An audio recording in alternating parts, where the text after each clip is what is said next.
Chapter 21 સામાજિક પરિવર્તન last chapter. સમાજની રચનાના માળખામાં અને વિવિધ સામાજિક સંસ્થાઓમાં આવતા બદલાવ જેને સામાજિક પરિવર્તન કહેવાય.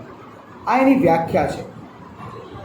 પશ્ચિમીકરણ, વૈશ્વિકીકરણ, શહેરીકરણ એના કારણોસર સામાજિક સંબંધમાં, કુટુંબ વ્યવસ્થામાં, લગ્ન વ્યવસ્થા, સંસ્કૃતિ, જીવનશૈલી, સાહિત્ય, કલા, સંગીત, નૃત્ય બધામાં પરિવર્તન થયા, જેને કારણે લોકો એકબીજા એની સંસ્કૃતિથી આકર્ષાય છે, જોડાય છે. સાથે સંસ્કૃતિમાં આપણે માત્ર એક નથી, આપણી સાથે રહેલી તમામ આપણી આસપાસ થતી બધી જ ઘટનાઓ એમાં સામેલ થાય છે અને તેના કારણે આપણે સંસ્કૃતિ બનાવીએ છીએ.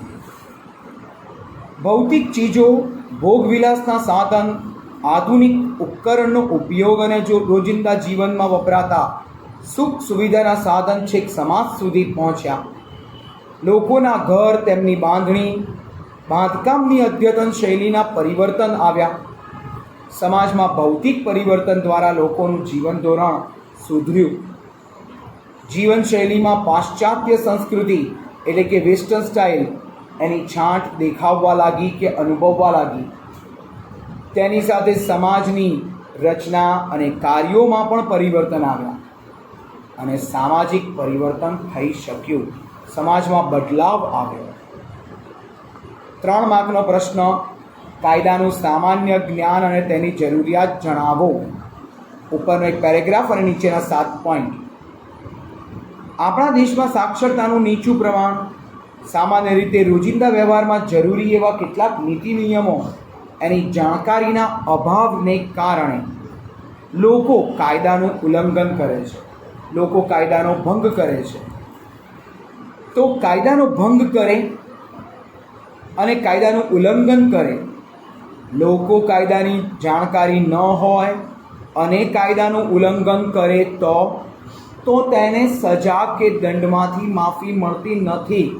મતલબ કે તમારે કાયદો ફરજિયાત જાણવો જ પડે અને તેથી જ સામાન્ય રીતે નાગરિકોને કાયદાના જ્ઞાન, તેની સમજણ, તેની જાણકારી આપવી જરૂરી બની છે. તેનું જ્ઞાન, તેની સમજણ, તેની જાણકારી આપવી જરૂરી બની છે કે ભાઈ એને એનું નોલેજ મળે. કાયદાના સામાન્ય જ્ઞાનની જરૂરિયાત શા માટે છે?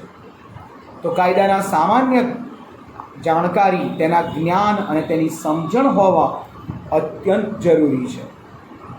કાયદાના સામાન્ય જ્ઞાન અને શિક્ષણ દ્વારા પ્રજાજન કાયદાનો ભંગ કરતા કે ગુનાહિત કાર્ય કરતા અટકે, મતલબ કોઈ ખોટું કામ ન કરે, શિક્ષા કે દંડની જોગવાઈથી બચી શકે, શોષણ અને અન્યાય સામે કેવા કાયદેસર પગલાં લઈ શકાય એનું પણ ગાઈડન્સ તેમને મળે. બંધારણીય હક, વ્યક્તિગત હિતના રક્ષણ માટે, અધિકારો સારી રીતે ભોગવી શકે તે માટે, વ્યક્તિના સંરક્ષણ અને ઉત્કર્ષ માટે બનાવેલી વિવિધ કાયદાકીય જોગવાઈથી માહિતગાર બની શકે, સમાજ, રાજ્ય, રાષ્ટ્ર પ્રત્યે પોતાની વફાદારી વધે, સમાજના જવાબદાર નાગરિક તરીકેના હક, અધિકાર એનાથી વંચિત ન રહે, તેમજ સામાન્ય નાગરિક તરીકેની ફરજ અદા કરી શકે, સામાન્ય નાગરિક તરીકેની ફરજ નિભાવી શકે. આ માટે સામાજિક પરિવર્તન જરૂરી છે. કાયદાના જ્ઞાન અને સમજથી દરેક વ્યક્તિ સમાજમાં પ્રતિષ્ઠા કે ગૌરવભર્યું જીવન જીવી શકે. આ માટે કાયદાનું સામાન્ય જ્ઞાન, તેની સામાન્ય જાણકારી હોય એ બહુ જરૂરી છે. એના માટેનું નોલેજ હોવું જોઈએ, સામાન્ય જ્ઞાન. અને નાગરિકને એ પણ ખબર હોવી જોઈએ કે જો કાયદાનો ભંગ કરીશું તો શું નુકસાન થશે. આ નુકસાન માટે પણ સજાગ હોવો જોઈએ. હવે નાગરિકોના અધિકારો. સામાજિક પરિસ્થિતિ એની વચ્ચે કોઈ પણ નાગરિક, સામાન્ય વ્યક્તિ માનવ અધિકાર વિના પોતાનો સર્વોત્તમ બેસ્ટ વિકાસ સાધી શકતો નથી. જો એને સામાન્ય જ્ઞાન હોય અને અધિકારો જ ના મળતા હોય તો એ અધિકાર વાપર્યા વગર એ પોતાનું જ્ઞાન નહીં મેળવી શકે. પ્રાપ્ત નહીં કરી શકે.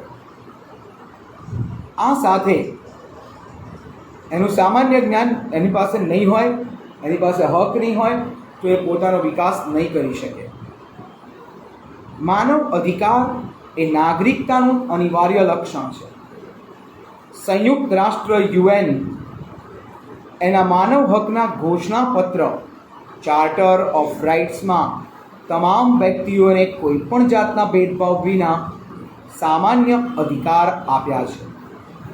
તે મુજબ વિશ્વના તમામ રાષ્ટ્રોએ પોતાના નાગરિકોને અધિકાર સરળ અને સુગમતાથી મળે તેમ પ્રયત્ન કરવા જ જણાવ્યું છે. તો આમ કોઈ પણ નાગરિક એને હક મળવા જ જોઈએ. એટલે સંયુક્ત રાષ્ટ્ર યુનાઇટેડ નેશન્સના ચાર્ટર ઓફ રાઇટ્સમાં કહ્યું છે કે દરેક નાગરિકને કોઈ પણ ભેદભાવ વિના કેટલાક હક આપવા જ પડે. તે મુજબ વિશ્વના તમામ રાષ્ટ્ર નાગરિકોના આ અધિકાર સરળ અને સુગમતાથી ઇઝીલી પ્રાપ્ત થાય એમ જણાવ્યું. ભારતીય બંધારણમાં લોકતંત્રની સ્થાપના માટે પણ નાગરિકને 6 અધિકાર આપ્યા હતા, જે તમે 9મા ધોરણમાં આ 6 હક વિશે ભણ્યા છો. આ 6 મૂળભૂત અધિકાર કયા? તો સમાનતાનો હક, સ્વતંત્રતાનો હક, શોષણ વિરોધી હક, ધાર્મિક સ્વતંત્રતા, સાંસ્કૃતિક સ્વતંત્રતા, સાંસ્કૃતિક અને શૈક્ષણિક અધિકાર, બંધારણીય ઇલાજનો હક. આ છેલ્લો હક ખાલી અહીંયા સમજાયો છે. 2 માર્કનો પ્રશ્ન, બંધારણીય ઇલાજનો હક સમજાવો. 2 માર્કનો પ્રશ્ન, જેમાં જો કોઈ પણ રાજ્ય કે રાષ્ટ્ર આ અધિકારનો ભંગ કરી નાગરિકોને તેના હકથી વંચિત રાખવા પ્રયત્ન કરે તો નાગરિકો તેના બંધારણીય હક માટે ન્યાય મેળવવા વડી અદાલત હાઈકોર્ટ, સર્વોચ્ચ અદાલત સુપ્રીમ કોર્ટ એના દ્વાર ખટખટાવી શકે છે. આ હક નાગરિકને બંધારણીય ઇલાજનો અધિકાર હેઠળ પ્રાપ્ત થયો છે અને તેથી જ તેને બંધારણનો આત્મા પણ કહે છે. ન્યાયતંત્રની ફરજ પણ બને છે કે નાગરિકોના અધિકારનું રક્ષણ કરવું. દરેક નાગરિકોને સરળ, સસ્તો, ઝડપી, પ્રભાવશાળી ન્યાય પ્રદાન કરવો. સરળ, સસ્તો, ઝડપી, પ્રભાવશાળી ન્યાય એમને પ્રાપ્ત થવો જોઈએ. તો આ અધિકાર બંધારણીય ઇલાજનો અધિકાર. હવે તમે જે 18 વર્ષથી નાની વયના છો, આ દરેક બાળકોને પણ ધ્યાનમાં રાખી સરકારે કેટલાક અધિકાર લીધા છે. બાળકોના હક, તમારો ભણવાનો હક છે, તમારો ગ્રુપ બનાવવાનો હક છે. આ બધી જ વસ્તુ અધિકારમાં આવે. બાળકોના અધિકાર 3 માર્ક. 3 માર્કનો એક પ્રશ્ન જેની પહેલી લાઈન બહુ જ કામની, ઓબ્જેક્ટિવમાં પૂછાય. આપણા સમાજમાં સૌથી વધુ અસુરક્ષિત વર્ગ કયો છે? જવાબ, બાળકો. કોઈ પણ રાષ્ટ્રના વિકાસનો આધાર તેના બાળકની સુરક્ષિતતા, તેના શિક્ષણ, સંસ્કાર, તેણે પૂરી પાડેલી વિકાસની તક પર જ નિર્ભર છે. જો બાળક શિક્ષિત, રક્ષિત, સંસ્કારોથી દીક્ષિત, મતલબ કે એને સંસ્કાર મળ્યા હશે, સમાજ દ્વારા સુરક્ષા મળી હશે, તો તે સારો નાગરિક બનીને કુટુંબ, સમાજ, રાષ્ટ્ર એના વિકાસમાં યથાશક્તિ યોગદાન આપી શકશે. રાષ્ટ્ર માટે આવા નાગરિકો આશીર્વાદરૂપ બને છે અને તેથી જ બાળ વિકાસ, બાળ કલ્યાણ સાધવું એ સામાજિક વિકાસની પૂર્વ શરત છે. જો બાળકો રાષ્ટ્રની સંપત્તિરૂપ હોય તો તેનો ઉછેર અને સારસંભાળ, તેના વિકાસ ખૂબ જ કાળજીપૂર્વક, સારી રીતે, જવાબદારીપૂર્વક જ કરવો પડે. બાળકો શારીરિક દ્રષ્ટિએ સ્વસ્થ, સક્ષમ બને, માનસિક રીતે ચેતનવંત બને, બૌદ્ધિક શક્તિનો વિકાસ કરે, તેનામાં મૂળ ભૌતિક મૂલ્યોના સંવર્ધન દ્વારા સ્વસ્થ, સમજદાર અને જવાબદાર નાગરિક બને, તે જોવાની આપણી પ્રાથમિક ફરજ બની રહે છે. મતલબ કે બાળક દેશનું ભવિષ્ય છે. તમે પણ દેશનું ભવિષ્ય છો. તો તમારા માટે પણ કે તમે ભણ્યા હો, તમારામાં સારા સંસ્કાર હોય, તમારામાં એટલી શક્તિ હોય કે જેથી કરીને તમારો ઉછેર જો નાનપણમાં સારી રીતે થયો તો દેશ માટે તમે ઘણું મોટું કામ કરી શકો. આગળ જઈ અને દેશને સમૃદ્ધ બનાવી શકો.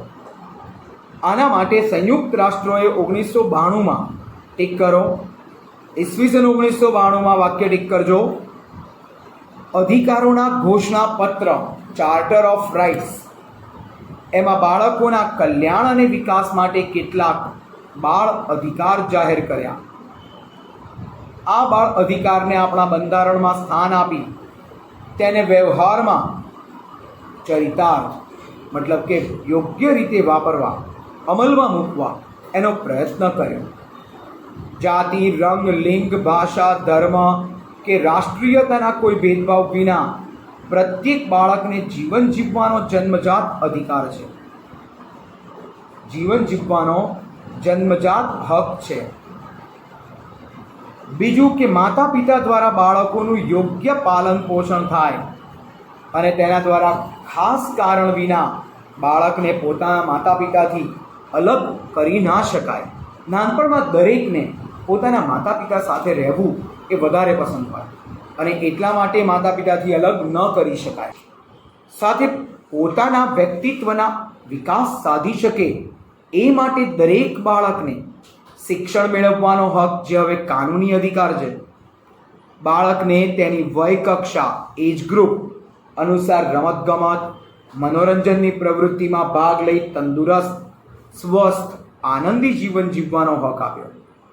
દરેક બાળકને તેના અંતઃકરણ મુજબ સાચા દિલથી એની જેવી દિલની ભાવના તેનાથી તેના ધર્મ સમુદાયમાં રહેવાનો, પોતાની સંસ્કૃતિ જાળવવાનો, દરેક બાળકને પોતાને કોઈ પણ પ્રકારે શારીરિક માનસિક શોષણ, અત્યાચાર, નશીલી દવાઓના ઉપયોગ સામે, નશીલી દવા એટલે કે ડ્રગ્સ, એના ઉપયોગ સામે અમાનવીય યાતના લખો પીડા, દુઃખ, કોઈક ખરાબ સજા કરવામાં આવે જેમાં એના શરીરને નુકસાન થાય, એને દુઃખ પહોંચે, પીડા પહોંચે, એવું પણ ન કરી શકાય.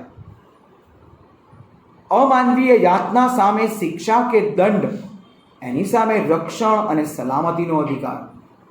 દરેક બાળકને સામાજિક સુરક્ષા દ્વારા સામાજિક વિકાસ સાધી તંદુરસ્ત જીવન પ્રાપ્ત કરવાનો હક આપ્યો છે. તંદુરસ્ત જીવન એ મેળવી શકે.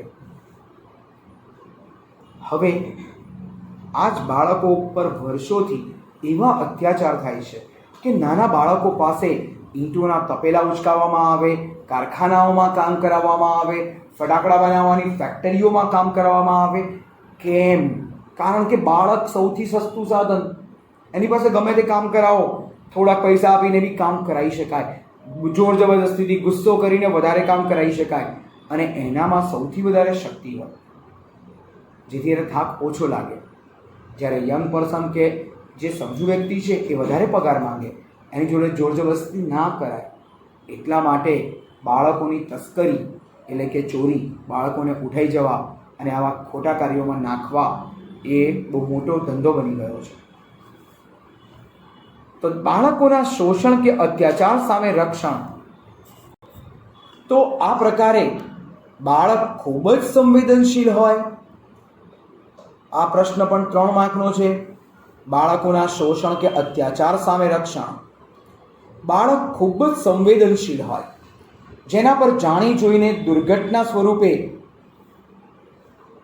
તેને શારીરિક ઈજા પહોંચાડવી, શારીરિક શિક્ષા કે ધમકી આપવી, કડવા વેણ કે અપશબ્દથી તેનું અપમાન અથવા જાહેરમાં માનહાનિ કરવી, જાતીય સતામણી કરવી કે યૌન શોષણ કરવું, અસહ્ય હદે મારપીટ કરવી જેવી વિવિધ પ્રકારે શારીરિક, માનસિક અથવા બંને પ્રકારે હિંસા બાળ અત્યાચાર કહેવાય.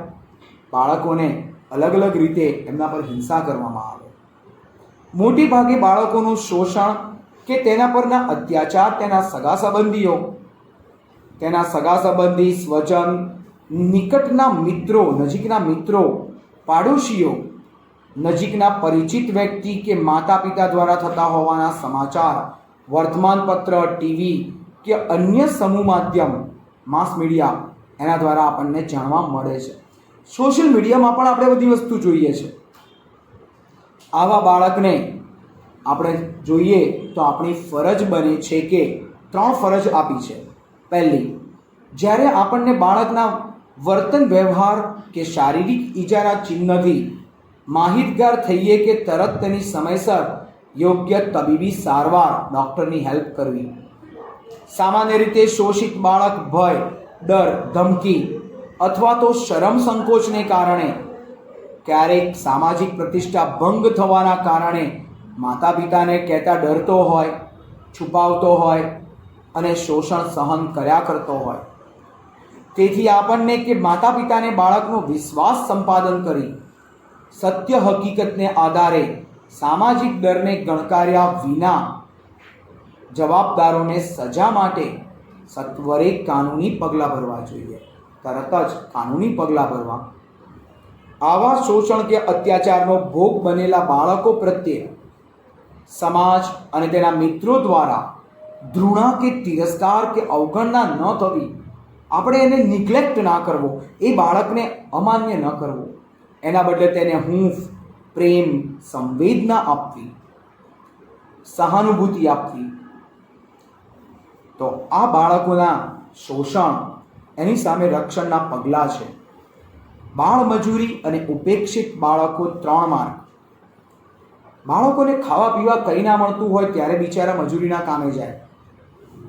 બાળ મજૂરી એક વૈશ્વિક સમસ્યા છે, આખા વિશ્વની સમસ્યા, અને દરેક દેશમાં વણથંભી ચાલે છે. વણથંભી અટક્યા વિનાની, જેના પર સત્વરે કાબુ પામવો જ રહ્યો.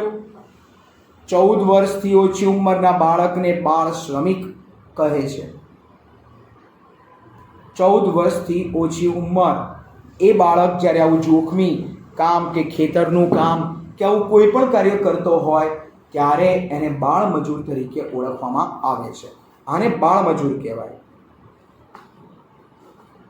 યુનિસેફના એક અહેવાલ મુજબ સંગઠિત અને અસંગઠિત ક્ષેત્રે કામ કરતા બાળ શ્રમિકોની સંખ્યા કુલ વસ્તીના પ્રમાણમાં વિશ્વમાં સૌથી વધારે ભારતમાં જોવા મળે છે.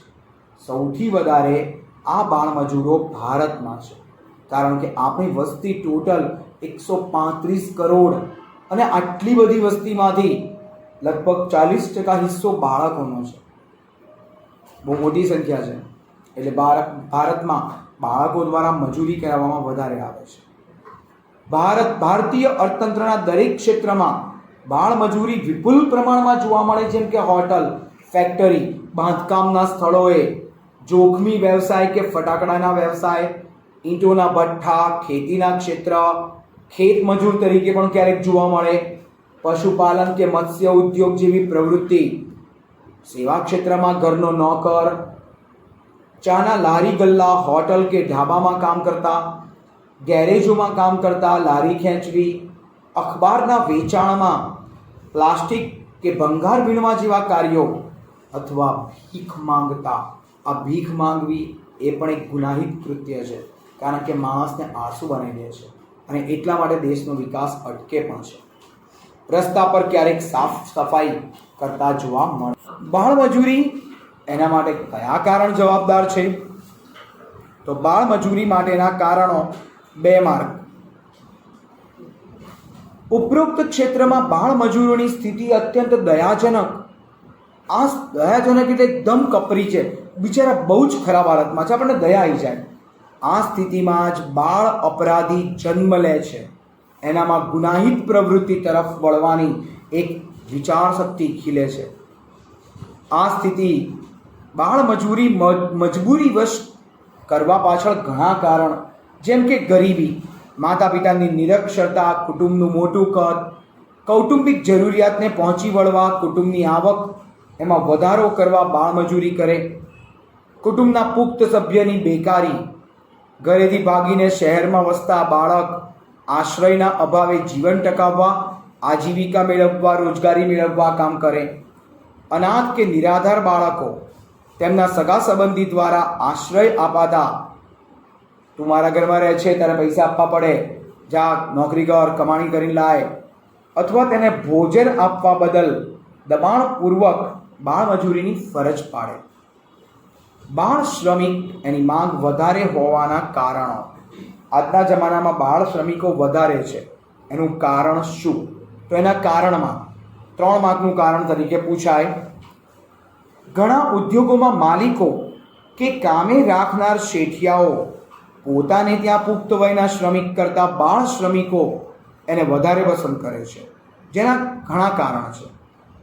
બાળ શ્રમિક એ શ્રમનું સસ્તામાં સસ્તું ઉત્પાદનનું સાધન છે. બાળકને ગમે તે પગાર આપો, ફરક પડવાનો નથી. સસ્તામાં સસ્તું સાધન છે. બાળ શ્રમિક એકદમ સસ્તું, એકદમ ચીપ સાધન કહેવાય. પુખ્ત વયના શ્રમિક કરતાં તેની પાસે ઓછા વેતને ઓછી મજૂરી આપીને વધારે કામ કરાવી શકાય. બીજું, બાળકો અસંગઠિત હોય એટલે કોઈ યુનિયન ના બનાવે. સંગઠનના અભાવે માલિકો વિરુદ્ધ અવાજ ઉઠાવી શકતા નથી કે વિરોધ પ્રદર્શિત કરી શકતા નથી. એટલા માટે જ બાળ શ્રમિકો એનું સરળતાથી ખબર ન પડે એ રીતે શોષણ થાય છે.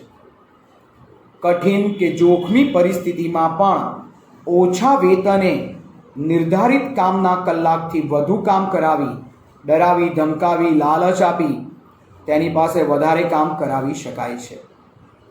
ડરાવી શકાય, ધમકાવી શકાય, વધારે કામ કરાવી શકાય.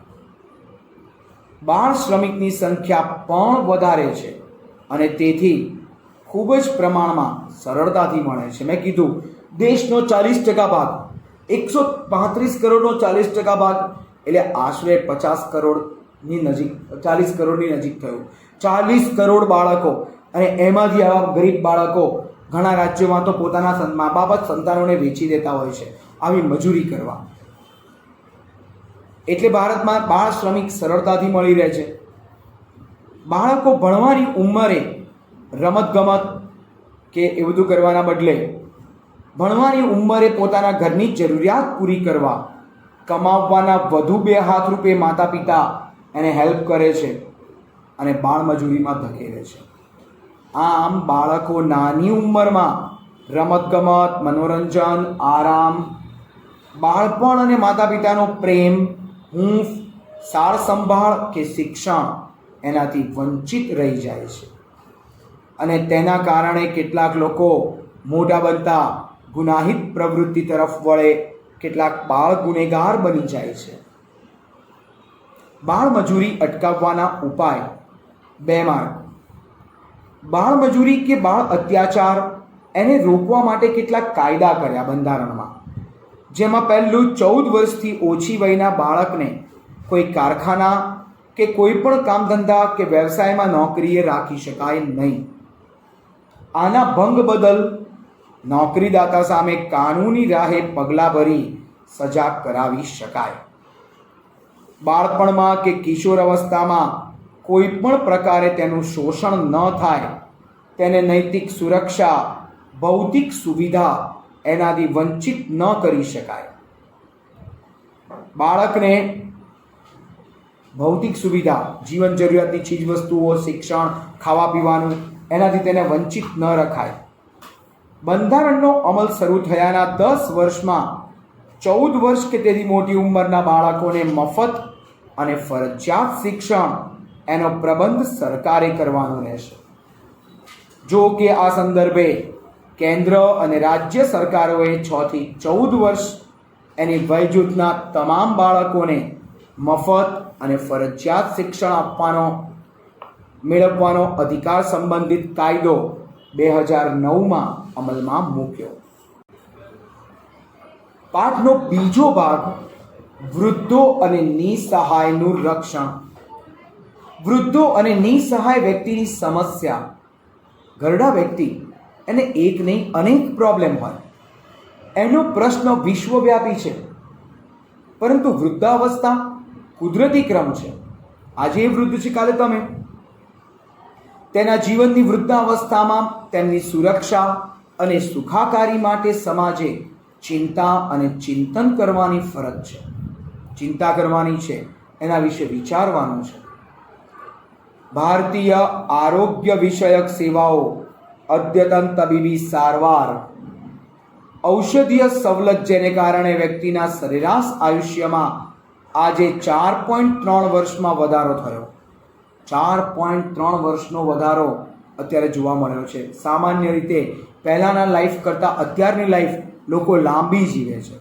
ઘણાના મનમાં વિચાર આવે કે ના સર, પહેલાં તો 100 વર્ષ જીવનારા લોકો હતા, પણ તમે એવરેજ કાઢો તો ઓછી આવતી હતી. કેમ?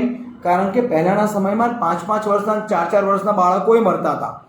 માનો કે 15 જણા 100 વર્ષ ખેંચે, પણ સામે 200 જણા 5 વર્ષની અંદર મૃત્યુ પામે તો સરેરાશ સાવ ઘટી જાય. આવું થતું હતું. અત્યારે એવરેજ લાઈફ 60-65 વર્ષ થઈ ગઈ છે. 2001થી 2005ના સમયગાળામાં ભારતીય પ્રજાનું સરેરાશ આયુષ્ય 63.2 વર્ષ હતું, જે 2015માં 67.5 વર્ષ થયું. ટૂંકમાં 4.3 વર્ષ વધારો થયો. ભારતમાં 2001થી 2011ના દાયકામાં વૃદ્ધોની સંખ્યામાં 2.75 કરોડ લોકો વધ્યા. 2.3 કરોડ લોકો વધ્યા. 2011માં એક અંદાજ મુજબ વૃદ્ધ મહિલાઓની સંખ્યા 5.28 કરોડ અને વૃદ્ધ પુરુષોની સંખ્યા 5.11 કરોડ હતી. ભારતમાં સૌથી વધારે વૃદ્ધો, આ ટીક કરજો, અરુણાચલ પ્રદેશમાં છે. ગુજરાતમાં વૃદ્ધોની સંખ્યા અંદાજે ટીક કરો 35 લાખ કરતાં વધારે છે. વૃદ્ધોની વધતી જતી વસ્તી તેના સરેરાશ આયુષ્યમાં વધારો થવાથી સામાજિક અને શારીરિક સમસ્યા જન્મ લે છે. પશ્ચિમી સંસ્કૃતિ, વિભક્ત કુટુંબ, જેમાં રહેવાની ઘેલછા એટલે ઈચ્છા, વિભક્ત કુટુંબમાં રહેવાની ઈચ્છા, સંતાનો આ વૃદ્ધ માતા પિતા તરફ પોતાની નૈતિક ફરજ, પોતાના નૈતિક મૂલ્ય અને સંસ્કૃતિને ભૂલાવી દે છે. વૃદ્ધ માતા પિતાને આર્થિક મદદ, સંવેદના કે લાગણી શૂન્ય વર્તન વ્યવહારથી મજબૂર કરી ઘરડાઘર વૃદ્ધાશ્રમમાં રહેવાની ફરજ પાડે છે. વૃદ્ધોની સમસ્યા પ્રત્યે લોકોનું ધ્યાન ખેંચવા સંયુક્ત રાષ્ટ્રોએ યુનાઇટેડ નેશન્સ 1999ના વર્ષને ટીક કરો IMP 1999ના વર્ષને આંતરરાષ્ટ્રીય વૃદ્ધ વર્ષ ઘોષિત કર્યું. તેમજ પ્રત્યેક વર્ષે 1 ઓક્ટોબરનો દિવસ વિશ્વ વૃદ્ધ દિન તરીકે ઉજવવાનું નક્કી કર્યું. વૃદ્ધો અને નિસહાય વ્યક્તિઓના રક્ષણ માટેના પગલાં, આવા વૃદ્ધો માટે સરકારે કયા અને કેવા પ્રકારના પગલાં ભર્યા, એના માટે 3 માર્કનો સવાલ. વૃદ્ધો અંગેની રાષ્ટ્રીય નીતિ 1999 કેન્દ્ર સરકાર દ્વારા અમલમાં આવી, જે અન્વયે જે મુજબ વૃદ્ધોને પેન્શન કે આર્થિક સહાય અપાય છે. સિનિયર સિટીઝન્સ માટેની સ્કીમ હેઠળ બેંક કે પોસ્ટ ઓફિસમાં મૂકેલી ડિપોઝિટ ઉપર વધારે વ્યાજની સવલત, બસ, રેલવે, હવાઈ મુસાફરીમાં પુરુષ અને સ્ત્રીઓને ટિકિટના દરમાં 30થી 50% રાહત અપાય છે. રાજ્ય સરકારે દરેક જિલ્લામાં એક સુવિધાયુક્ત ઘરડાઘર ખોલ્યા છે. શહેરોમાં વૃદ્ધો માટે અલગ બગીચા ખુલ્લા મૂક્યા. વૃદ્ધાશ્રમોમાં સંગીત, યોગ, રમતગમત કે માનસિક ક્ષમતા વધે તેવી પ્રવૃત્તિ દ્વારા જીવનમાં શાંતિ સ્થાપવાનો પ્રયત્ન કર્યો છે. જીવનમાં શાંતિ સ્થાપવા માટે પ્રયાસ કર્યો. વૃદ્ધોની સુરક્ષા અને સલામતી માટે ઘરેલું હિંસા, શોષણ કે અત્યાચાર સામે રક્ષણ આપવા સરકારે માતા પિતા, સિનિયર સિટીઝનની સાર સંભાળ અને કલ્યાણ સંબંધિત કાયદો 2007 અમલમાં મૂક્યો. એટલે વૃદ્ધોને જેમ તેમ હેરાન ના કરાય. વૃદ્ધોને હેરાન કરતા સંતાનોને સજા અને દંડ કરવાની જોગવાઈ છે, જેના આધારિત ઘણા બધા મૂવીઝ બન્યા છે. ઘણી બધી ફિલ્મો પહેલાંના સમયમાં તો બહુ બનતી હતી, હમણાં નથી બનતી, પણ આજથી લગભગ 10-12 વર્ષ પહેલાં, 12-13 વર્ષ પહેલાં એક ફિલ્મ આવી હતી, અમિતાભ બચ્ચન ફિલ્મ આવી, જે હતી બાગબાન, જે આ ટોપિક ઉપર ડિપેન્ડ્સ હતી કે વૃદ્ધોનું સહેજ પણ કાળજી રાખવામાં નથી આવતી. વૃદ્ધોની સાર સંભાળની જવાબદારી કાયદેસર રીતે કુટુંબીજન અને સગાઓ પર લાદવામાં આવી છે. સંતાનો પાસેથી કાયદેસર ભરણ પોષણ મેળવવાના તે હકદાર બન્યા છે. કેન્દ્ર સરકારે વિશિષ્ટ યોગદાન બદલ પ્રૌઢોને સન્માનિત કરવાનો કાર્યક્રમ અમલમાં મૂક્યો છે. મતલબ કે વૃદ્ધો એને સન્માનિત કરવા પ્રયત્ન થયો છે. તો આ પોઈન્ટ જે વૃદ્ધોનો છે, આમ જોવા જઈએ તો પ્રકરણ અહીંયા અડધું પૂરું થાય છે, કારણ કે હવે ભ્રષ્ટાચાર અને અન્ય 2-3 બીજી વસ્તુઓ છે, તો પણ આપણે ભ્રષ્ટાચાર શરૂ કરીએ છીએ. અસામાજિક પ્રવૃત્તિઓ 3 માર્ક. પહેલી લાઈન એની વ્યાખ્યા છે કે સમાજમાં કાયદા દ્વારા પ્રસ્થાપિત નિયમોને આધીન ન હોય તેવી વ્યક્તિ કે સમૂહની પ્રતિબંધિત પ્રવૃત્તિ કે વર્તણૂક અસામાજિક પ્રવૃત્તિ કહેવાય. એવી વ્યક્તિ કે સમૂહ એની વર્તણૂક અસામાજિક પ્રવૃત્તિ તરીકે ઓળખાય. સમાજમાં કેટલીક અપરાધજન્ય પ્રવૃત્તિઓ અસામાજિક કે પ્રતિબંધિત પ્રવૃત્તિઓ આપણને જોવા મળે છે, જેવી કે ખૂન, ચોરી, અપહરણ, લૂંટફાટ, છેતરપિંડી, બળાત્કાર, સ્ત્રી અને બાળાઓનો અનૈતિક વેપાર, છળકપટ અને અત્યારની સૌથી સ્પેશિયલ સાયબર ક્રાઇમ, જેને બ્લુ કોલર અપરાધ કહેવાય. જે દેખાય, પકડાય એટલે સીધો જ ગુનેગાર ગણાય અને સજા થાય. પણ સમાજમાં એવા કેટલાક કીડાઓ છે કે જે વ્હાઇટ કોલર અપરાધ કરે છે, સમાજને ખોખલો બનાવે છે, જેમાં લાંચ, રૂશ્વત, ભ્રષ્ટાચાર, કરચોરી, સંગ્રહખોરી, ભેળસેળ, કાળા બજારિયા, જમીનના દબાણો દૂર કરવા, આ બધી જ વસ્તુ એટલે કે બિન અધિકૃત કબજો જમાવી દેવો, આ બધું વ્હાઇટ કોલર અપરાધ કહેવાય, જેમાં સમાજને દેખાય નહીં. ભ્રષ્ટાચાર એ વૈશ્વિક દૂષણ છે. વિશ્વ બેંકે તેની વ્યાખ્યા આપી. ભ્રષ્ટાચાર એટલે સાર્વજનિક હોદ્દા કે પદનો વ્યક્તિગત લાભ માટે ઉપયોગ કરવો. આમ ભ્રષ્ટાચાર એ પદ અને સત્તાના દુરુપયોગથી જન્મે. ભારતીય સમાજના કેટલાક જાહેર અને ખાનગી ક્ષેત્રમાં ભ્રષ્ટાચાર વ્યાપક રૂપે જોવા મળે. ભ્રષ્ટાચારના આચરનારા બંને, ભ્રષ્ટાચાર આચરનાર અને લેનાર એને કાનૂની રાહે ગુનેગાર છે. આ સજાને પાત્ર છે. એ લોકો સજાને પાત્ર છે. ભ્રષ્ટાચાર દેશ અને વિદેશમાં, તો ભ્રષ્ટાચારનું આચરણ બધે જ જોવા મળે, જેમાં મુખ્યત્વે રોકડ લેવડ દેવડ, ભેટ સોગાદ, કિંમતી આભૂષણ કે ચીજ વસ્તુ, વિદેશી પ્રવાસ, પક્ષપાતી વલણ કે નિર્ણયમાં લાગવક કે સગાવાદ, પોતાના હિતાર્થીઓ, પોતાના સગાવાલા સંબંધીઓ, રિલેટિવ્સ એની તરફેણ કરવી. ભ્રષ્ટાચારની અર્થતંત્ર અને સમાજ ઉપર ખરાબ અસર પડે. સમાજમાં ભ્રષ્ટાચારી આચરણ દ્વારા નૈતિક મૂલ્ય, સામાજિક નીતિ નિયમ એનું ધોરણ નીચું આવે. અર્થતંત્રમાં કાળા નાણાં, બ્લેક મનીની સમસ્યા ઉદ્ભવે અને તેની સાથે કાળા નાણાંની સમસ્યા ઉદ્ભવે, જે રાષ્ટ્રના, આખા દેશના વિકાસને રોકે, અટકાવે.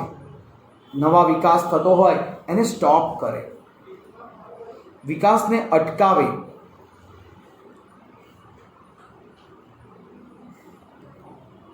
રાજ્યના કાળા નાણાંની સમસ્યા એ દેશનો વિકાસ રોકે. કાયદા, ન્યાય પ્રણાલી, સત્તા, વહીવટીતંત્ર પરથી લોકોનો વિશ્વાસ ઘટી જાય. પ્રામાણિક વ્યક્તિ હતાશા કે નિરાશા અનુભવે. માનવ અધિકારનું હનન ટીક કરીને ઉપર લખો, નાશ થાય. માનવ અધિકારનો નાશ થાય. તે થકી સમાજમાં અન્યાય અને આવકની અસમાનતા ઉદ્ભવે.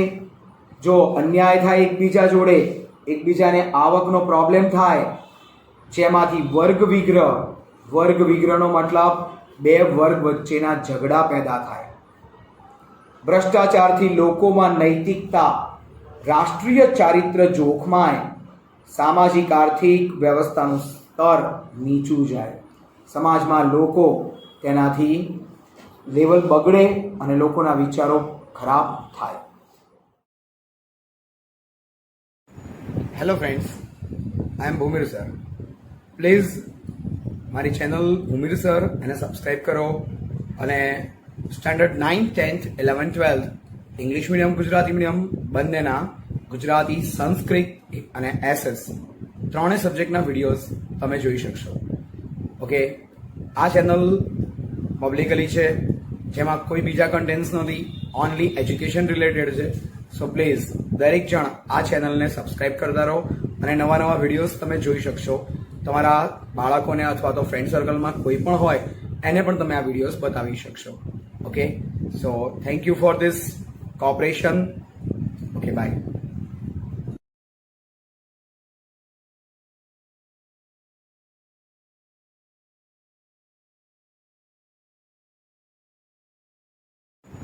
Hello friends, I am Bhumir sir. Please મારી ચેનલ ભૂમિર સર એને સબસ્ક્રાઇબ કરો અને standard 9th 10th 11th 12th English medium Gujarati medium બંનેના ગુજરાતી સંસ્કૃત અને એસએસ ત્રણેય સબ્જેક્ટના વિડીયોઝ તમે જોઈ શકશો. ઓકે, આ ચેનલ પબ્લિકલી છે, જેમાં કોઈ બીજા કન્ટેન્ટ્સ નથી, ઓનલી એજ્યુકેશન રિલેટેડ છે. સો પ્લીઝ દરેક જણ આ ચેનલને સબસ્ક્રાઇબ કરતા રહો અને નવા નવા વિડીયોઝ તમે જોઈ શકશો. તમારા બાળકોને અથવા તો ફ્રેન્ડ સર્કલમાં કોઈ પણ હોય એને પણ તમે આ વિડીયોઝ બતાવી શકશો. Okay, so thank you for this cooperation. Okay, by.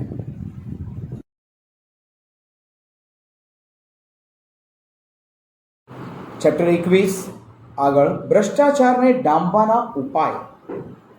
ભ્રષ્ટાચાર દૂર કરવાના ઉપાય નીચે મુજબ છે, જેમાં ભારતમાં 1964માં ટીક કરવા કેન્દ્રીય લાંચ રૂશ્વત વિરોધી બ્યુરો એની રચના કરવામાં આવી. 1964માં કેન્દ્રીય લાંચ રૂશ્વત વિરોધી બ્યુરો એની રચના થઈ, જે સરકારી તંત્રમાં વકરેલા ભ્રષ્ટાચારની બદીને નેસ્ત નાબૂદ મતલબ કે સંપૂર્ણ દૂર કરવા પ્રયાસ કરે છે.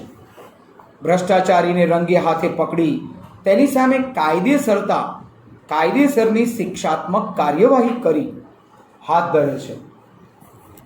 સરકારનો આ એક સ્વતંત્ર અને અલગ વિભાગ છે, એન્ટી કરપ્શન બ્યુરો. ગુજરાતમાં તેની મુખ્ય કચેરી શાહીબાગ અમદાવાદમાં આવેલી છે. જાહેર જનતાને ભ્રષ્ટાચાર સંબંધિત કોઈ પણ ફરિયાદ હોય તો હેલ્પલાઇન ટોલ ફ્રી નંબર 1823344444 ઉપર ફરિયાદ કરી શકે છે. ભ્રષ્ટાચારને અટકાવવા ભારત સરકારે ભ્રષ્ટાચાર વિરોધી નિયમ 1988 ઘડ્યો, જેના દ્વારા સાર્વજનિક જીવનને શુદ્ધ કરવું, સત્તા કે પદનો દુરુપયોગ થતો અટકાવવો, આ બધી જ વસ્તુ શક્ય બને છે. કોઈ પણ જાહેર સેવક, ઉચ્ચ પદાધિકારી, રાજકારણી આ બધા પદ કે ઉચ્ચ હોદ્દો ધારણ કરતા પહેલા પોતાની તમામ સંપત્તિ, એની માહિતી, એનું સોગંદનામું જાહેર એને કરવું જ પડે. કોઈ પણ મિનિસ્ટર જ્યારે શપથ લે એ પહેલાં એને પોતાની પ્રોપર્ટી કેટલી છે એ પ્રોપર્ટી ડિક્લેર કરવી પડે. અને ત્યારબાદ જો તેના કાર્યકાળ દરમિયાન તેની સંપત્તિ વધારે પ્રમાણમાં પકડાય તો શિક્ષાપાત્ર ગુનો બને. આવી સંપત્તિ કે બેનામી સંપત્તિ સરકાર પોતે જપ્ત કરી લે. માહિતી અધિકાર 2005 અને નાગરિક અધિકાર પત્ર આ બે વસ્તુ બહાર પાડી, જેની પાછળ સરકારી કર્મચારી દ્વારા થતા વહીવટી કાર્ય નિયત સમયમાં પૂરા કરવાની બાંહેધરી આપી. બાંહેધરી એટલે જવાબદારી આપી કે આટલા સમયમાં થઈ જ જશે. પોતાના કાર્યક્ષેત્ર અને સત્તા હેઠળના કાર્યમાં વિલંબ દૂર કરી, એટલે કે જે સમય વધારે જતો હોય તે દૂર કરી પારદર્શક અને સરળ વહીવટની જવાબદારી વધારવાનો હેતુ છે. કેન્દ્ર સરકારે હાલમાં બ્લેક મની એક્ટ 2005 ઘડ્યો. ટીક કરજો, બ્લેક મની એક્ટ 2005, જેમાં ભ્રષ્ટાચારને અપરાધિક સ્વરૂપે ગુના તરીકે ગણાય. આ ઉપરાંત ફેમા, ફોરેન એક્સચેન્જ મેનેજમેન્ટ એક્ટ, કરો ટીક, પૂરું નામ પૂછાય ફેમાનું, ફોરેન એક્સચેન્જ મેનેજમેન્ટ એક્ટ.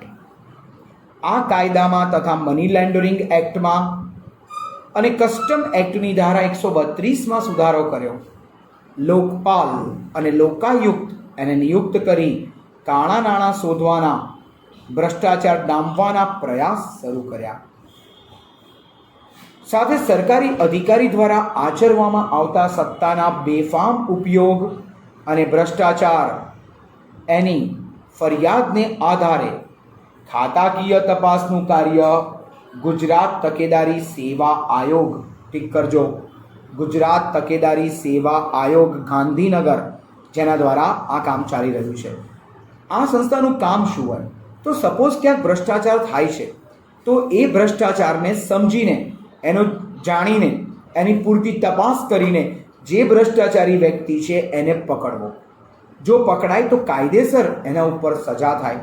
બીજી બાજુ તેની સંપત્તિ અમુક આવક કરતાં વધારે જણાય તો એ જપ્ત કરી લેવામાં આવે.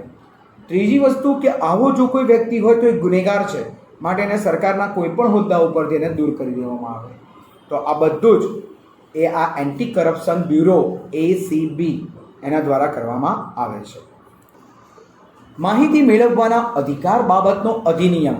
અધિનિયમનો મતલબ થાય સરકારે મૂળ નિયમ ઘડ્યા પછી જે વધારાનો નિયમ મૂક્યો હોય, મૂળ નિયમ ઘડ્યા પછી જે વધારાનો નિયમ મૂકવામાં આવે એને કહેવાય અધિનિયમ. RTI 2005 માહિતી મેળવવાના અધિકાર બાબતનો અધિનિયમ કેન્દ્ર સરકારે તારીખ 15મી જૂન 2005ના રોજ બહાર પાડ્યો. તે જમ્મુ કાશ્મીર રાજ્ય સિવાય સમગ્ર ભારતમાં લાગુ પડે. આ ધારો દેશની ગુપ્તચર સંસ્થા, રાષ્ટ્રીય સુરક્ષા, સલામતી, એકતા, અખંડિતતા એવી બાબતોની સંસ્થા અને વિદેશી એલચી. વિદેશી એલચી એટલે શું? તો ફોરેન જવા માટે તમને ખબર હશે કે આપણી એમ્બેસી હોય. એમ્બેસી ખબર છે? એમ્બેસીનો મતલબ એવો થાય કે જ્યાં આપણે કોઈ પાસપોર્ટ કે વિઝા માટે એપ્લાય કરતા હોઈએ તો એ પાસપોર્ટ કે વિઝા માટે એ લોકો આપણી તપાસ કરે, આપણું પરીક્ષણ કરે, એને એમ્બેસી કહેવાય. કહેવાય છે કે એ દરેક દેશને આપેલો પ્રદેશ ગણાય. સપોઝ ઇન્ડિયામાં, અમેરિકામાં ઇન્ડિયાની એમ્બેસી હોય, ઇન્ડિયામાં અમેરિકાની એમ્બેસી હોય તો એ પ્રદેશ અમેરિકાનો કહેવાય. એટલો પ્રદેશ અમેરિકાના ભાગમાં ગણાય. દરેક દેશે પોતપોતાની રીતે સામસામે આપેલા હોય. એ લોકો સિવાય અને કેટલાક અપવાદ બાદ કરવા સિવાય ગુજરાત સરકારે ધારાકીય જોગવાઈને આધીન ગુજરાત માહિતી અધિકાર બાબત નિયમ 2005 ટીક કરો તારીખ 5 ઓક્ટોબર 2005ના રોજ બહાર પાડી અમલમાં મૂક્યો. હવે તમે એમ કહેશો સર સંસ્થાઓ આટલી બધી આપી એની ઇન્ફોર્મેશન નહીં લેવાની, તો આપણી આર્મીની ગુપ્ત ઇન્ફોર્મેશન લઈ શકાય? શું એક નાગરિક તરીકે આપણે લેવી જોઈએ? હું તો કહું છું જરૂર જ નથી. આપણે કંઈ ગમે તેમ તો એ આર્મી આપણા કરતાં ઘણી ઉપર છે. દેશ માટે એ લોકો, તમારા મારા માટે એ લોકો બોર્ડર પર ઊભા રહે છે પોતાના ફેમિલીથી હજારો કિલોમીટર દૂર. ઠંડી, ગરમી, વરસાદ કંઈ પણ હોય, હલતા નથી, તો આપણે સુરક્ષિત છીએ. તો એ લોકોની ખાનગી વાત જાણવાનો આપણને કોઈ રાઈટ નથી. હવે એવું કોઈ પ્રશ્ન કરે તો પછી એ લોકોને આપણી ખાનગી વાત જાણવાનો હક નથી. તમે એમના માટે શું કર્યું? કંઈ નહીં. દેશના નાગરિક તરીકે તમે શાંતિથી મતદાન કરી શકો, તમે મતદાન કરી શકો, વોટિંગ કરી શકો, એટલે મિલિટરી ફોર્સ ગોઠવાઈ જાય છે. તો કેમ એ લોકો ભારતના નાગરિક નથી?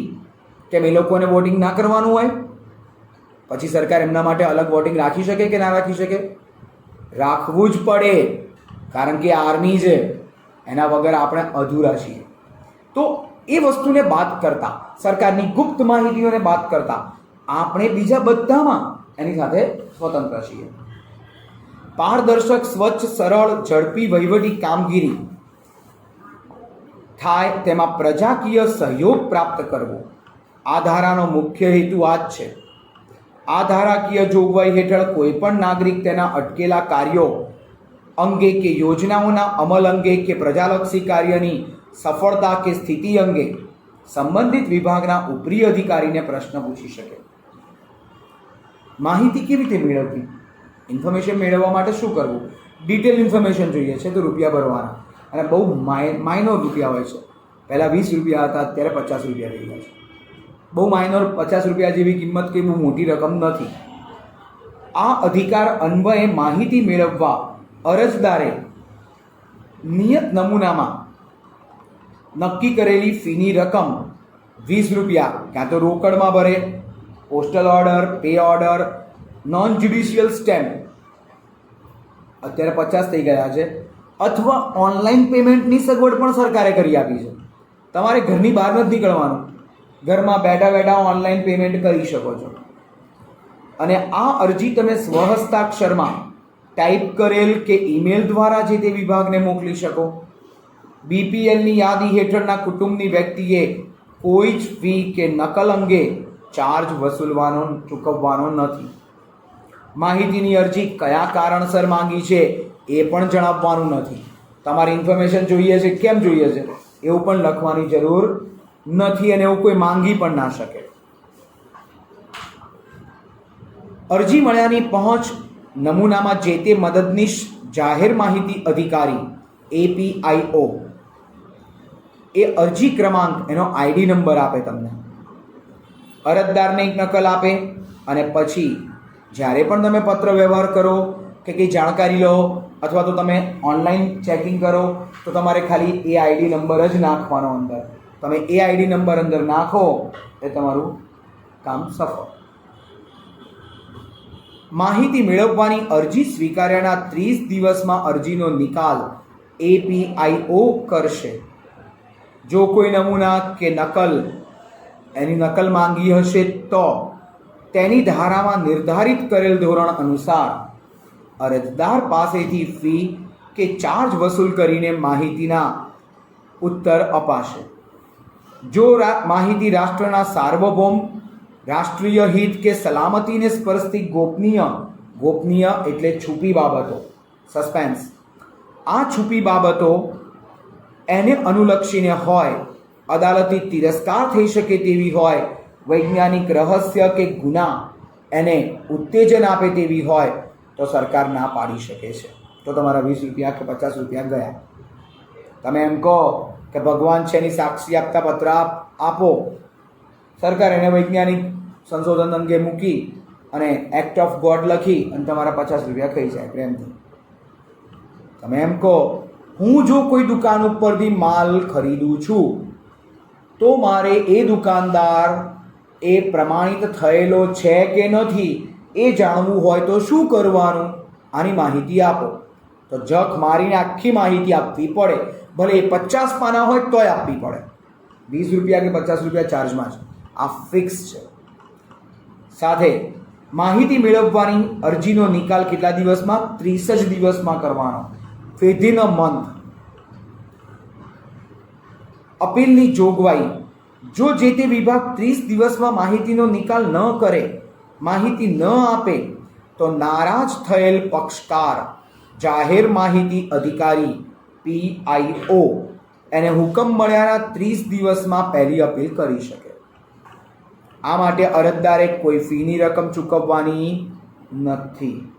ફીની રકમ એને ચૂકવવાની નથી. પ્રથમ અપીલમાં નિર્ધારિત સમય મર્યાદામાં નિર્ણયની જાણ ન થાય કે માહિતીના ઇનકારથી નારાજ થયેલ પક્ષકાર 90 દિવસમાં રાજ્યના માહિતી અધિકારીને અપીલ કરી શકે. માહિતી અધિકારી એને આ જાણકારી આપી શકે. દંડની જોગવાઈ, માનો કે કોઈ ઇન્ફોર્મેશન જ ના આપે તો, કોઈ જવાબ જ ના આપે તો 30 દિવસમાં, તો અહીં બને એનું કે અધિકારીનું તમે પૈસા ભર્યા અને તમારો ID નંબર આવી ગયો અને માહિતી ના આપી તો એ અધિકારીને કાઢી મૂકવા સુધીના પગલાં લેવાય. કોઈ પણ માહિતી અધિકારી વ્યાજબી કારણો વિના માહિતી આપવાનો ઇનકાર કરે, બદઇરાદાથી માહિતી છુપાવે, જાણીબૂજીને અધૂરી કે ખોટી માહિતી, ગેરમાર્ગે દોરતી માહિતી આપે કે માહિતીનો નાશ કરે તેવા કિસ્સામાં માહિતીના વિલંબ બદલ જેટલા દિવસ વિલંબ થયો હોય તેટલા દિવસ દીઠ નિયત રકમ મુજબ દંડ જે તે દોષિત માહિતી અધિકારીને થાય. એના દોષિત માહિતી અધિકારીને તેનો દંડ કરવામાં આવે. માહિતી અધિકારના કાયદાના ઉપયોગ અંગે અને વિશેષ જાણકારીને માર્ગદર્શન મેળવવા માટે દેશની સૌપ્રથમ હેલ્પલાઇન નંબર 9924085000 જાહેર રજાના દિવસ સિવાય કામકાજના સમય દરમિયાન ફોન કરી શકો. જાહેર રજા ના હોવી જોઈએ, કામકાજનો વર્કિંગ ડે હોવો જોઈએ. સોમથી શુક્ર હોય તો બેટર. ટાઈમિંગ છે સવારે 10:30 થી 5:15. એની અંદર તમે ફરિયાદ કરી શકો. આ ધારા અન્વયે નાગરિક અધિકાર પત્ર ઘોષિત કર્યું, જેનાથી જે તે કચેરીમાં કામના નિકાલની પહેલેથી જ સમય મર્યાદા નક્કી કરી દેવાય. તમારી અરજીનું શું સ્ટેટસ છે એ જાણી શકો. હવેની લાઈન ટીક કરો. ગુજરાત સરકારે કોમન સર્વિસ પોર્ટલ આ સેવા શરૂ કરી, જેના પર નાગરિક 28 જેટલી સેવાઓ ઓનલાઈન અરજી કરી શકે. દસ્તાવેજની ઓનલાઈન ચકાસણી, પેમેન્ટ, સુવિધા અને અરજીની તાજી સ્થિતિ 24/7 જાણી શકે. ભ્રષ્ટાચારને જાકારો આપવા એક ક્રાંતિકારી અધિનિયમ છે. ભ્રષ્ટાચારને છોડવા માટેનો આ એક જાણીતો અધિનિયમ છે. હવે બાળકોને ભણવાનો હક આપ્યો. જે પ્રાઇમરીમાં પણ એન્ટ્રી નથી લઈ શકતા એવા ગરીબ બાળકો, એમના માટે પ્રાઇમરીમાં એ લોકો દાખલો લઈ શકે, એનો અધિકાર. કેન્દ્ર સરકારે 2009ની સાલમાં બાળકોને મફત અને ફરજિયાત શિક્ષણ એના અધિકારનો કાયદો અમલમાં મૂક્યો. જે કાયદા અનુસાર ગુજરાત સરકારે ટીક કરો સાલ તારીખ 18 ફેબ્રુઆરી 2012ના રોજ બાળકોને ફરજિયાત અને મફત શિક્ષણ એના હકનો નિયમ 2012 જાહેર કર્યો. આ કાયદો કર્યો શેના માટે? તો ભારતીય બંધારણના 86માં સુધારા મુજબ 6 થી 14 વર્ષની વયજૂથના બાળકોને, તમામ બાળકોને પ્રાથમિક શિક્ષણ મફત અને ફરજિયાત બનાવવામાં આવ્યું. બાળકોની માનવીય ક્ષમતા, તેમના શારીરિક માનસિક સર્વાંગીણનો મતલબ થાય સંપૂર્ણ વિકાસ, જેના અર્થે બિનજરૂરી શિક્ષણની તક, એમના માટે જે જરૂરી હોય બિનજરૂરી વસ્તુ બાજુમાં મૂકી અને બાળકોને જે જરૂર હોય એવા શિક્ષણની તક ઊભી કરવાની દિશામાં તથા ગુણવત્તાસભર પ્રાથમિક શિક્ષણની માંગ પહોંચી વળવાની દિશામાં આ કાયદો એક આગવું કદમ છે. આ કાયદામાં બાળકોના શિક્ષણ અને આરોગ્યમાં એને ધ્યાનમાં રાખી શાળાકીય શૈક્ષણિક સવલત, ભૌતિક સુવિધા એના માપદંડ નક્કી કર્યા. તે મુજબ વર્ગખંડ, પ્રયોગખંડ, ચોખ્ખું પીવાનું પાણી, વીજળી, મધ્યાહન ભોજનની વ્યવસ્થા, એની ગુણવત્તા, શિક્ષકોની લાયકાત, નિમણૂકના ધોરણો, શાળાને આર્થિક સહાય રૂપે અપાતા અનુદાનની જોગવાઈ નિર્ધારિત કરવામાં આવી. અનુદાન મતલબ ગ્રાન્ટ. તે મુજબ સરકારે દરેક સ્કૂલને આ સુવિધાઓ આપવાનું નક્કી કર્યું. આ કાયદામાં 6 થી 14 વર્ષની ઉંમર ધરાવતા દરેક બાળકને તેના રહેઠાણથી નજીકમાં હોય એવી શાળામાં પ્રવેશ આપવો. ઉંમરના આધાર પુરાવા રૂપે જન્મનું પ્રમાણપત્ર ન હોય તો પણ તમે એને ભણવા માટે ઇનકાર ન કરી શકો. પ્રાથમિક શિક્ષણ પૂરું કરે ત્યાં સુધી 14 વર્ષ થયા હોય તો પણ એ શિક્ષણ ચાલુ રાખી શકે છે, અને એ પણ મફત. પ્રવેશ આપતી વખતે બાળકની ઉંમર 6 વર્ષ હોવી જોઈએ અને તેનો જન્મનો દાખલો ન હોય તો હોસ્પિટલનો રેકોર્ડ, માતા પિતાના બાળકના સોગંદનામાના આધારે, એટલે મમ્મી પપ્પા સોગંદનામું લે કે ભાઈ મારા બાળકનો જન્મ આ તારીખે થયો હતો અને આટલા વર્ષની ઉંમર ધરાવે છે, એનું એક સોગંદનામું થાય તો પણ પ્રવેશ આપવો પડે.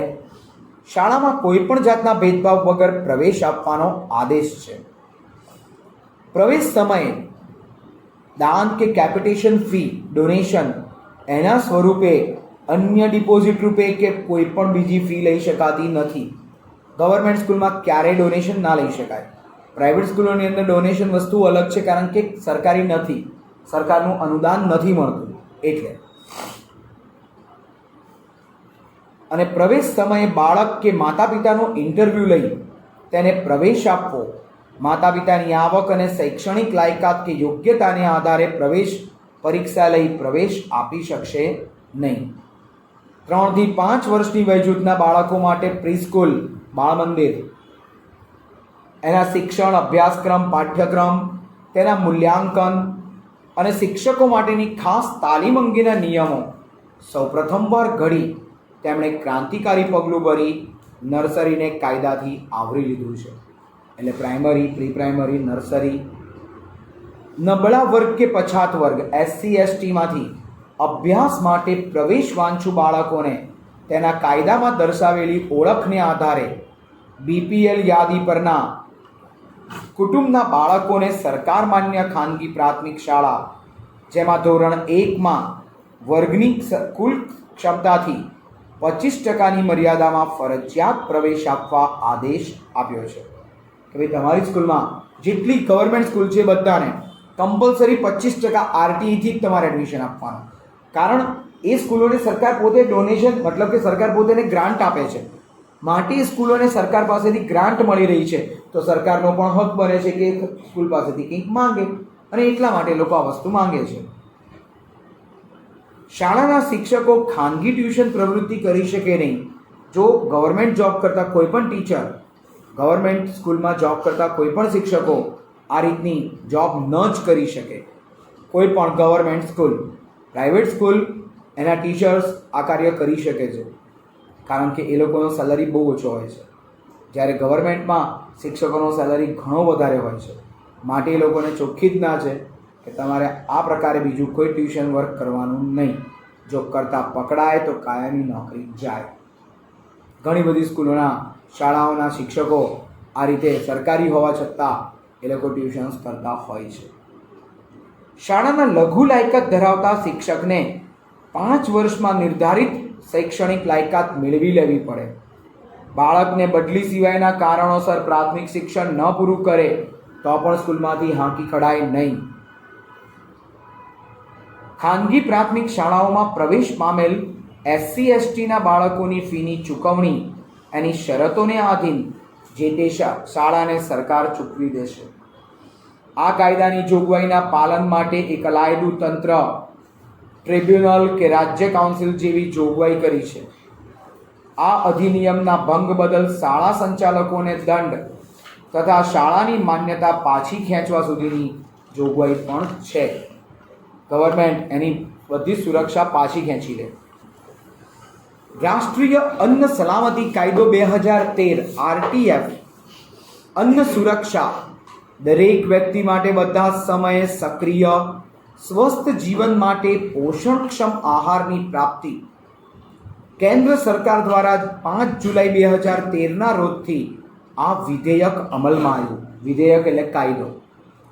અન્ન સલામતી વિધેયકના હેતુ દેશની વધતી જતી વસ્તીની અનાજની કુલ માંગને સંતોષવા તેમજ દરેક સમયે પૂરતા પ્રમાણમાં સસ્તા દરે ગુણવત્તાયુક્ત અનાજ આપવું, બાળકોમાં કે પ્રજામાં કુપોષણની સમસ્યા નિવારવા યોગ્ય પ્રબંધ કરવો, પોષણક્ષમ આહારના કુલ ઉત્પાદનમાં વધારાને પ્રોત્સાહન આપવા માટે મદદ કરવી, જાહેર વિતરણ પ્રણાલી PDS પબ્લિક ડિસ્ટ્રીબ્યુશન સિસ્ટમ મતલબ કે રેશનિંગની દુકાન એને વધુ સુદૃઢ, પારદર્શક અને સરળ બનાવવાનો પ્રયત્ન કરવો, ઇઝી કરવું, અંત્યોદય યોજના અને BPL યાદીમાં નોંધાયેલા અગ્રીમ આગળ પડતા ગરીબ કુટુંબોને અન્ન સુરક્ષા પોષણક્ષમ આહાર રૂપે જરૂરી માત્રામાં રાહત દરે અનાજ ઉપલબ્ધ કરાવવા માટે છે.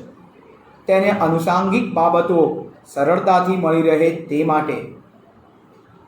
5મું છે કે ગર્ભવતી સ્ત્રીઓ, સ્તનપાન કરાવતી ધાત્રી માતાઓ પોષણક્ષમ માત્રામાં અનાજ પૂરી પાડી શકાય એની સહાય કરવી. આ સાથે કેટલીક કાયદાકીય જોગવાઈ પણ છે. હવેની કાયદાકીય જોગવાઈ બધી ઓબ્જેક્ટિવમાં વધારે પૂછાય. આ ધારા હેઠળ મા અન્નપૂર્ણા યોજના હેઠળ ગ્રામ્ય શહેર કે ગ્રામ્ય વિસ્તાર એના જરૂરિયાતમંદ મધ્યમ વર્ગના ગરીબ કુટુંબોને, જે લોકો ગરીબ છે, જેની સિચ્યુએશન નથી, એવા ગરીબ કુટુંબોને વ્યાજબી ભાવથી અનાજ આપવું. તે મુજબ રાજ્યના અંત્યોદય કુટુંબને પ્રતિમાસ 35 કિલો અનાજ અપાય. આ યોજના હેઠળ તમામ લાભાર્થીઓને અનાજ પેટે 2 રૂપિયા કિલો ઘઉં, 3 રૂપિયા પ્રતિ કિલો ચોખા અને 1 રૂપિયા પ્રતિ કિલો બાજરી, જુવાર જેવા જાડા ધાન્ય અપાય, જે સમયસર નિયત માત્રામાં ગુણવત્તાસભર અનાજ જે જાહેર વિતરણ પ્રણાલી પીડીએસ હેઠળ તે લોકોને મળી રહે. ગર્ભવતી સ્ત્રીઓને પ્રસૂતિ સહાય રૂપે ₹6,000ની રકમ કેન્દ્ર સરકાર દ્વારા ચૂકવાશે. આ વિધેયક હેઠળ રાજ્ય સરકાર દ્વારા લાભાર્થીઓને ભોજન કે અનાજના બદલામાં અન્ન સુરક્ષા ભથ્થું મેળવવા હકદાર બનાવી શકાય. આ ધારા મુજબ ગુજરાત સરકાર અંત્યોદય અને બીપીએલ પરિવારોને દર મહિને ખાંડ, આયોડાઇઝ મીઠું, કેરોસીન અને વર્ષમાં 2 વખત ખાદ્ય તેલ એનું રાહત દરે વિતરણ કરશે. આ વિતરણ જે રેશનિંગની દુકાન મારફતે કરવામાં આવે છે.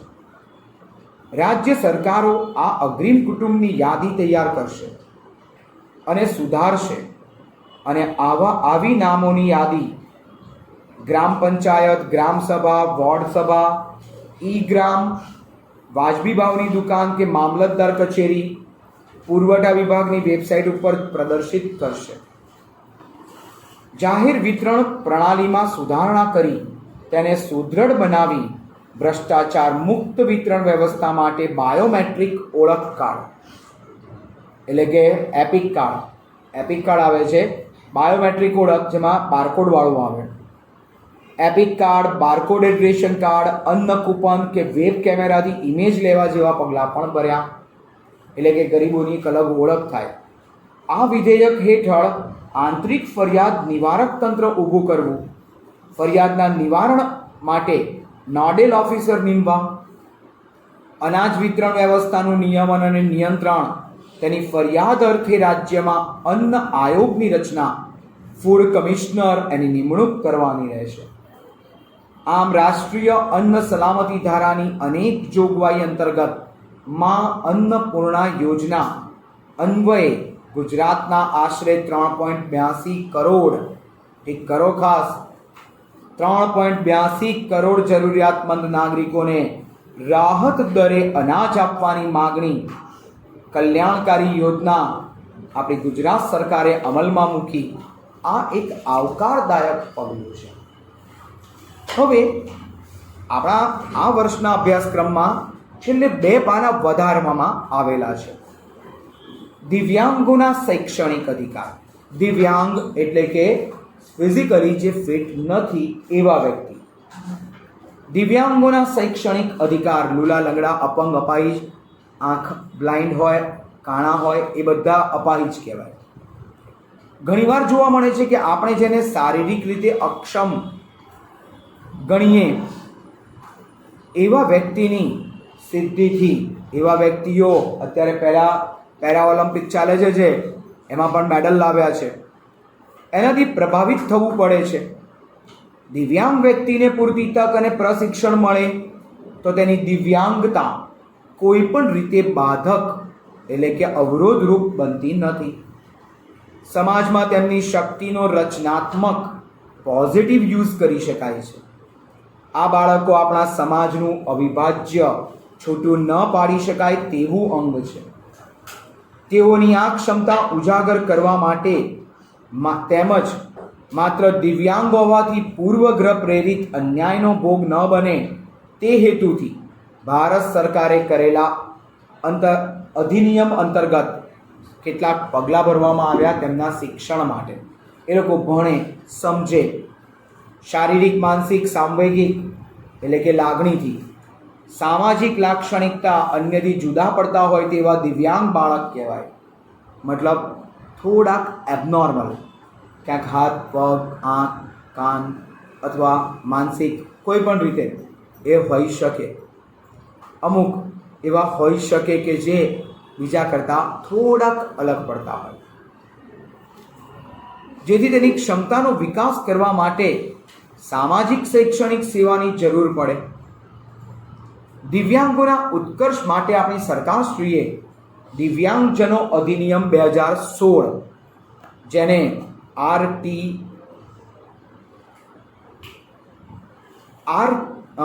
the right of person with disabilities act 2016 પ્રસિદ્ધ કર્યો. 21 પ્રકારના દિવ્યાંગ કીધા. જે વ્યક્તિઓને જન્મજાત ગરિમા, તેમના પ્રત્યે આદર, મૈત્રીભાવ, સમાન તક મળવો જોઈએ, કોઈ ભેદભાવ ન રહે એમની વચ્ચે, આવી વ્યક્તિ સમાજના દરેક ક્ષેત્રમાં ભાગ લઈ શકે, એનો સિદ્ધાંત સ્વીકાર્યો. વિશ્વ લેવલમાં એટલા માટે જ ઓલિમ્પિકની સાથે પેરા ઓલિમ્પિક પણ રમાય છે. પેરા ઓલિમ્પિક આવા દિવ્યાંગ લોકોથી રમાય છે. સરકારશ્રીએ પ્રસિદ્ધ કરેલા 21 પ્રકારના દિવ્યાંગ કયા?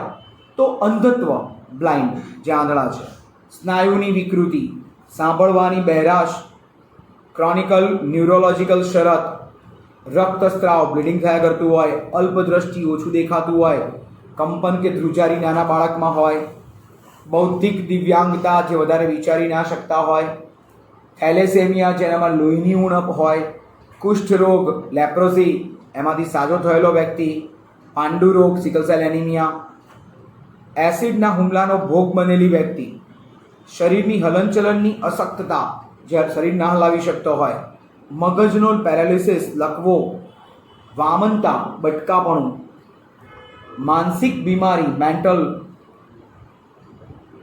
Sclerosis, multiple sclerosis. આ તો ઘણા બધાને, એમાં પણ ઘણા તો મહાન બન્યા છે. જો મેં મલ્ટિપલ સ્ક્લેરોસિસનો એક રોગ સાંભળેલો છે. શરીરની માંસપેશીઓ કઠણ થઈ જાય. ખાસ શીખવા સંબંધિત દિવ્યાંગતા, એને કંઈ જ ખબર ના પડતી હોય માનસિક રીતે. ભાષા કે વાણીની અસ્પષ્ટતા, તો એ બોલવામાં ઘણી વખત અસ્પષ્ટ બોલે. વર્ણપટલ એટલે કે કલર બ્લાઇન્ડનેસ, બહુ દિવ્યાંગતા, બધિરાંધતા એટલે કે મલ્ટિપલ પ્રોબ્લેમ હોય. સરકારશ્રી એની માન્ય શૈક્ષણિક સંસ્થાઓમાં દિવ્યાંગ બાળકની જરૂરિયાતને ધ્યાનમાં રાખી અલગ અલગ સુવિધાઓ પૂરી પાડવા સરકારને આદેશ આપ્યો છે. દિવ્યાંગ વિદ્યાર્થીઓને પ્રોત્સાહન મળે, તે લઘુતા, માઇનોરિટીનો અનુભવ ન કરે એવું તંદુરસ્ત વાતાવરણ વિદ્યાર્થીઓને આપવા પ્રયત્ન થયો છે. દિવ્યાંગ બાળકો આવા જે પોતે શૈક્ષણિક સંસ્થામાં પ્રવેશ, શિક્ષણ, રમતગમત જેવી પ્રવૃત્તિમાં સમાન તક આપવામાં આવે. સામાન્ય વિદ્યાર્થીઓની જેમ જ દિવ્યાંગ વિદ્યાર્થીઓને તેમની સાથે બેસવા દેવા, વાણી, વર્તન, વ્યવહારમાં ભેદભાવ ન કરવાની કાળજી રાખવામાં આવે. શૈક્ષણિક સંસ્થાની ભૌતિક સુવિધાનો પણ એ લોકો ઉપયોગ કરી શકે.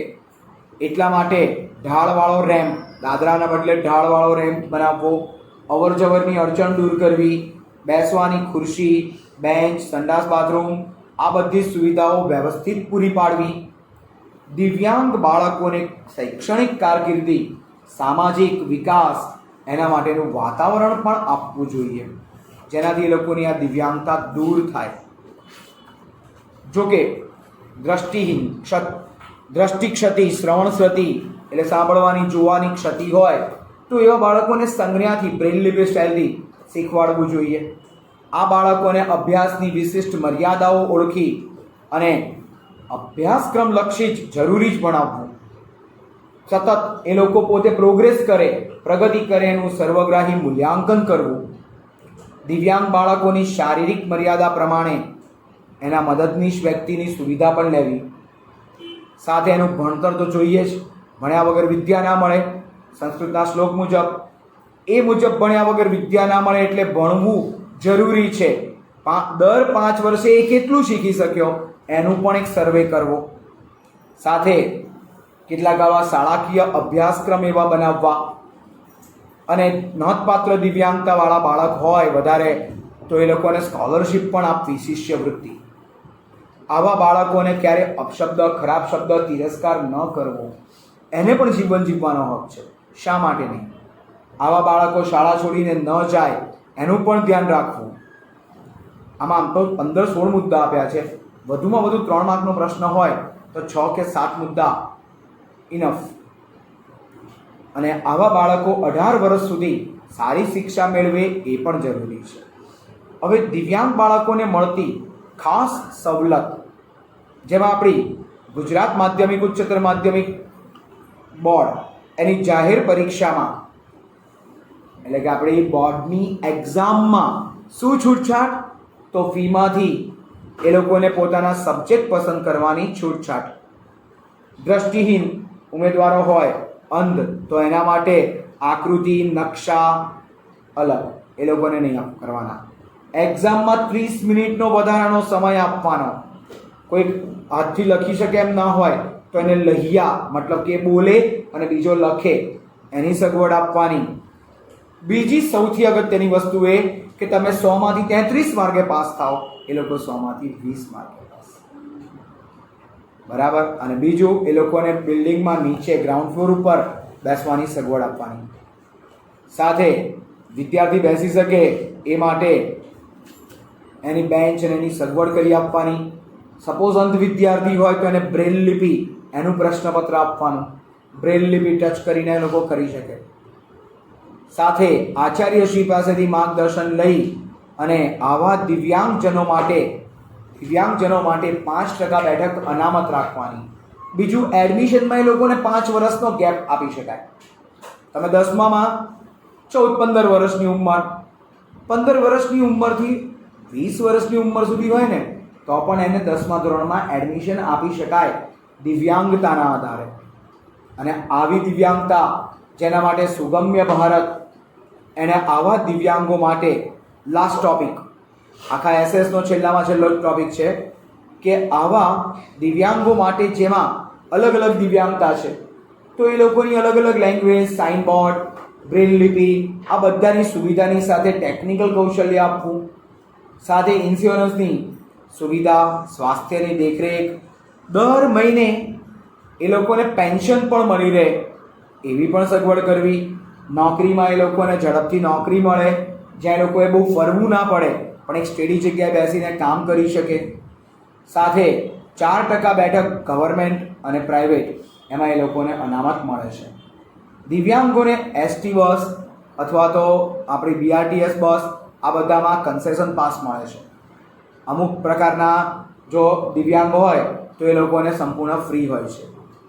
સાથે દિવ્યાંગોને જે સહાયક સાધન સામગ્રી આપવામાં આવે એમાં અલગ અલગ જે આપણા એજ્યુકેશનના પોઈન્ટ છે એમાં એબેક્સ, ગણિતની પાટી અથવા તો ઓડિયો ક્લિપ્સ, સીડી, ટેક્સ્ટ બુક આવી ઘણી બધી વસ્તુ અથવા તો સાંભળવા માટેનું મશીન આવી આપી શકાય. ખેલ મહાકુંભમાં પણ આવા દિવ્યાંગ બાળકો માટે અલગ રમતો હોય છે અને બધા દિવ્યાંગ જ ભાગ લે એમાં. સાથે દિવ્યાંગો માટેનું પુસ્તકાલય, અને હમણાં જ ગયો વિશ્વ દિવ્યાંગ દિવસ 3 ડિસેમ્બર. ચૂંટણીના સમયે પણ દિવ્યાંગો માટે અલગ મતદાર કુટીર રાખી શકાય, સરકાર એની માંગ કરી શકે.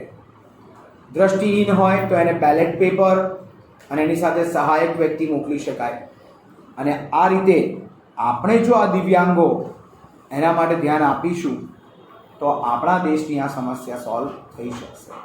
તો આ હતો આપણો નાનકડો પાઠ, અહીંયા પૂરો થાય છે.